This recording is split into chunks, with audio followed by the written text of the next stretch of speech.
തട്ടിപ്പിന് നൂതനമായ മാർഗങ്ങളാണ് ഇപ്പോൾ തട്ടിപ്പുകാർ നോക്കുന്നത്.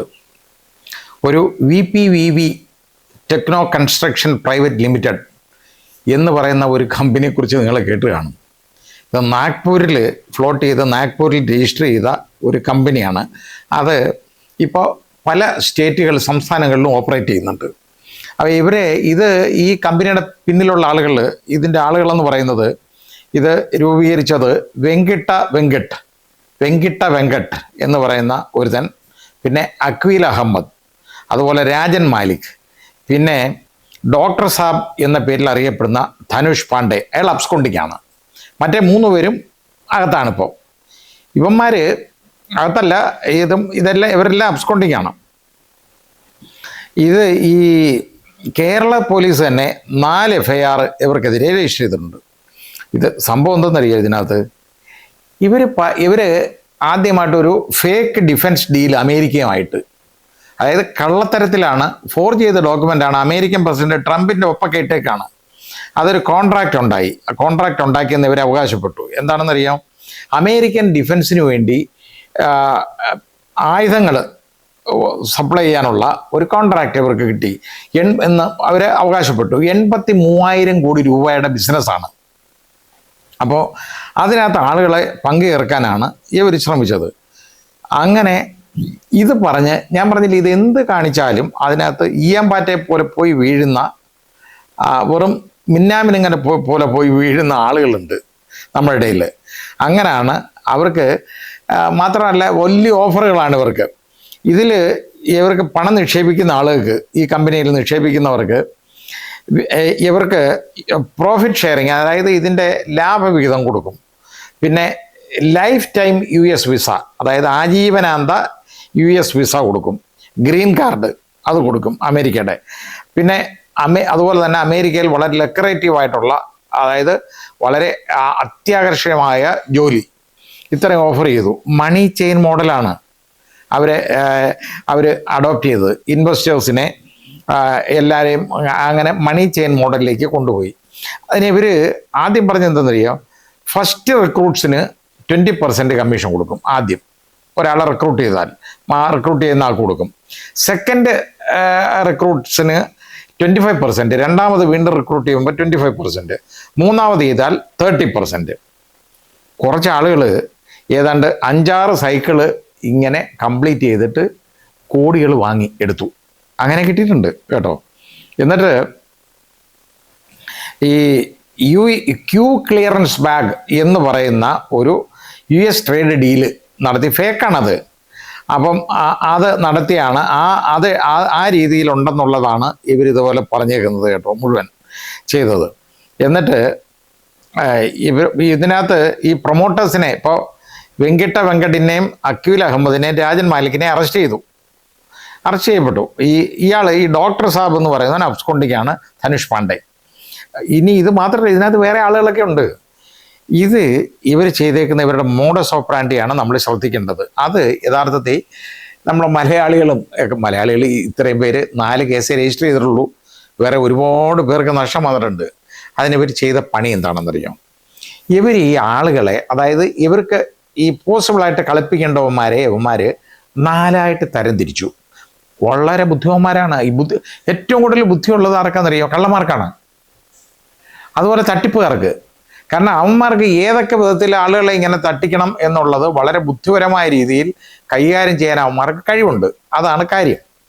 അപ്പോൾ അതിന് ചെയ്ത മാർഗം എന്ന് പറയുന്നത് എന്താണെന്ന് പറയുക, വളരെ രസകരമായ ഒരു രീതിയാണ് അഡോപ്റ്റ് ചെയ്തത്. ഇവരെ 4ആയിട്ട് തരംതിരിച്ചു. ഒന്ന്, അതായത് ഒരു 10 ലക്ഷം രൂപ മുതൽ 5 കോടി രൂപ വരെ മുടക്കാൻ കഴിവുള്ള ആളുകളെ, ഇൻവെസ്റ്റ് ചെയ്യുന്നവരെ ആദ്യത്തെ ഒരു ഗ്രൂപ്പ്. രണ്ടാമത് 5 ലക്ഷം മുതൽ 10 ലക്ഷം വരെ മുടക്കാൻ കഴിവുള്ളവരെ, അത് രണ്ടാമത്തെ ഗ്രൂപ്പ്. പിന്നെ മൂന്നാമത് 5 ലക്ഷം രൂപ വരെ മുടക്കാൻ കഴിവുള്ളവരെ, ഈ 3 ഗ്രൂപ്പായി ആക്കി. എന്നിട്ട് അത് ഇത് ഞാൻ പറഞ്ഞ 5 കോടി എന്ന് ഞാൻ പറഞ്ഞില്ലേ, അത് 50 കോടിയായിട്ട് തെറ്റിപ്പോയതാണ്. 50 കോടി രൂപ ആദ്യത്തത്. പിന്നെ രണ്ടാമത്തത് 10 ലക്ഷം മുതൽ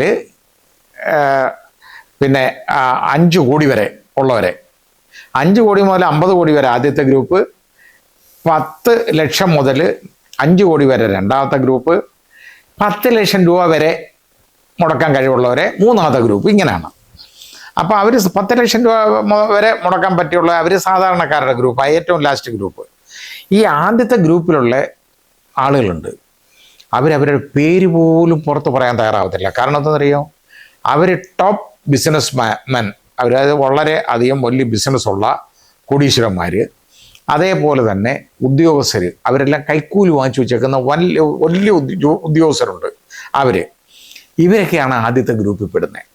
അപ്പോൾ ഇവന്മാരെ ഇന്ന് കാശ് വാങ്ങിച്ചെടുത്തു കഴിഞ്ഞാൽ ഒരു പ്രശ്നമില്ല. കാര്യം എന്താണെന്നറിയോ, ഇവർക്കത് ചോദിക്കാൻ ഒക്കത്തില്ല. പുറത്ത് പറയാൻ പോയാൽ ഇത് എവിടുന്നായി പണം കിട്ടിയെന്ന് ചോദിച്ചാൽ ഇവന്മാർക്ക് മിണ്ടാൻ ഒക്കത്തില്ല. ഇതാണ് കാര്യം. അതുകൊണ്ട് ആ രീതിയിലുള്ള അവരെയാണ് ആ ഗ്രൂപ്പിൽ ആദ്യത്തെ ഗ്രൂപ്പ്. അപ്പോൾ അവരാരും കേസിന് പോകത്തില്ല. കാരണം ഇത് ഒന്ന് കൈക്കൂലി പണം, അല്ലെന്നുണ്ടെങ്കിൽ നികുതി പോലും അടയ്ക്കാത്ത കള്ളപ്പണമാണ് പ്രശ്നം. കാരണം ഇത് വെളിവാക്കി കഴിഞ്ഞാൽ ED രംഗത്ത് വരും. ഇവന്മാർക്ക് വളരെ പിന്നെ പ്രശ്നമാണ്. ഒരുപാട് നാളകത്ത് കിടക്കേണ്ടതായിട്ട് വരും. ആ പ്രശ്നങ്ങളെല്ലാം ഉണ്ട്. അതുകൊണ്ട് ഈ പോയതങ്ങ് പൊക്കോട്ടെ. ഇവനെ ഇനിയും കൈക്കൂലി വാങ്ങിച്ചെടുക്കാമല്ലോ. അല്ലെങ്കിൽ ഇനി ഇതുപോലെ ടാക്സ് വെട്ടിപ്പുമൊക്കെ നടത്തി കുഴൽപ്പണമൊക്കെ ഇടപാടൊക്കെ നടത്തി കള്ളപ്പണം ഉണ്ടാക്കിയെടുക്കാം. അതുകൊണ്ട് അവന്മാരതങ്ങ് ക്ഷമിക്കും. ആശാന്മാരാണ് അവർ. മഹാമനസ്കരായ ആശാന്മാർ ഈ വെങ്കടകൃഷ്ണനൊക്കെ ക്ഷമിച്ചിരിക്കുന്നു. അതാണ് നടന്നേക്കുന്നത്. ഇനി രണ്ടാമത്തെ ഗ്രൂപ്പ് എന്ന് പറയുന്നത് ഒരു 10 ലക്ഷം മുതൽ 5 കോടി രൂപ വരെ മുടക്കാൻ കഴിവുള്ളവർ. ഇവന്മാർ ഒരു എലൈറ്റ് ഗ്രൂപ്പാണ്. ഇവർ മുടക്കി കഴിഞ്ഞപ്പോൾ ഇവർക്ക് കൊടുക്കുന്ന എന്താണെന്നറിയോ, വലിയൊരു ഓഫർ അവർക്ക് വന്നേക്കുന്നത്. ഞാൻ നേരത്തെ പറഞ്ഞ ഓഫർ എല്ലാവർക്കും കൊടുത്തു. അമേരിക്കൻ വിസ, ലൈഫ് ടൈം വിസയും എല്ലാം ഓഫറുണ്ട്, ഗ്രീൻ കാർഡും എല്ലാം. അത് കൂടാതെ ഇവരെ കൊണ്ടുപോയിട്ട് വലിയ റിസോർട്ടുകളിലും മുന്തിയ ഹോട്ടലുകളിലും ഒക്കെ ഇവരെ അങ്ങ് താമസിപ്പിച്ചിട്ട് അവിടെ ഹണി ട്രാപ്പിങ്ങും കൂടെ ഉണ്ട്. അപ്പോൾ ഈ കാശ് മുടക്കുന്നവൻ ഏതായാലും ഈ പെണ്ണിനെയൊക്കെ കിട്ടുമല്ലോ, അതിരിക്കട്ടെ എന്ന് വിചാരിച്ച് ഇതിനകത്ത് വീണിട്ടുണ്ട് അവന്മാർ. അങ്ങനെ ഹണി ട്രാപ്പിൽ പെട്ടേക്കുന്നവന്മാർ ഈ പൈസ ചോദിക്കാൻ തയ്യാറല്ല. കാരണം അവൻ്റെയൊക്കെ കുടുംബം ഒന്ന് തകർന്നു പോകും, നാട്ടിൽ നാണം കേട്ട പേരും ഉണ്ടാവും. അതുകൊണ്ട് അതിൽ കുറച്ച് പേര് മാത്രമേ ഇപ്പം മുമ്പോട്ട് വരുന്നുള്ളൂ. 700 കോടി രൂപയാണ് നമ്മുടെ ഇതുവരെയുള്ള അറിവിൽ ഇതുപോലെ എടുത്തേക്കുന്നത്. 700 കോടി, 1-2 രൂപ അല്ല, 700 കോടി രൂപ. ഒന്ന് ആലോചിച്ച് നോക്കിക്കോളൂ. അതുകൊണ്ട് എന്തൊക്കെ വാങ്ങിക്കാൻ 700 കോടി രൂപയാണ്. ഇനി ഇത് കാരണം ഈ ഹണി ട്രാപ്പ് ഉള്ളതുകൊണ്ട് അതുമില്ല. ഇനി മൂന്നാമത്തെ ഗ്രൂപ്പ്, അതാണ് വളരെ രസകരം. അവരെ ഇതിൻ്റെ ഏജൻസായിട്ടും ഇതിലെ എംപ്ലോയീസായിട്ടും ഒക്കെ അങ്ങ് അപ്പോയിൻറ്റ് ചെയ്തു. അപ്പോൾ അവർക്ക് ഇതുപോലെ കമ്മീഷൻ കിട്ടും, ഇതുമൊക്കെ കിട്ടും. ഇപ്പം തന്നെ അവർ മുടക്കിയ പണത്തിൻ്റെ അടുത്തുള്ള പണമൊക്കെ അവർക്ക് കിട്ടിയിട്ടുണ്ട്. കാരണം മറ്റവന്മാരെയൊക്കെ സംഘടിപ്പിക്കുന്ന ഇവരാണ്. മറ്റവന്മാർക്ക് രണ്ട് ഗ്രൂപ്പിനും കാശ് കൊടുക്കേണ്ട, അതല്ലേ വലിയ പണക്കാർ. അവരെ പിടിച്ചുകൊണ്ട് കൊടുക്കുന്നതിനായിട്ടൊക്കെ ഇവർക്ക് കിട്ടി. ഇവർ മുടക്കിയ പൈസ കിട്ടിയുകൊണ്ട് അവർക്കും പരാതിയില്ല. പിന്നെ ഇതൊന്നും കിട്ടാതെ പോയേക്കുന്ന കുറച്ച് ആളുകളുണ്ട്. ഈ രണ്ടാമത്തെ ഗ്രൂപ്പിലും ഈ മൂന്നാമത്തെ ഗ്രൂപ്പിലും പെട്ടവർ. അവരാണ് ഇപ്പോൾ കേസിന് വന്നേക്കുന്നത്. അങ്ങനെയാണ് ഇതിൻ്റെ അന്വേഷണത്തിലാണ് 700 കോടി രൂപ ഇതുപോലെ തട്ടിച്ചെടുത്തേക്കുന്നതിൻ്റെ വിവരം പുറത്തു വരുന്നത്. ഇങ്ങനെയുള്ള തട്ടിപ്പുകളിൽ ഒരിക്കലും വീഴരുത്. അത് എത്ര പറഞ്ഞാലും നമ്മുടെ ആളുകൾക്ക് മനസ്സിലാകത്തില്ല. അത്യാഗ്രഹം കൊണ്ട് പോയി അങ്ങ് വീഴുകയാണ്, തീയിലാണ് വീഴുന്നത് എന്നറിയണം, മനസ്സിലാക്കണം.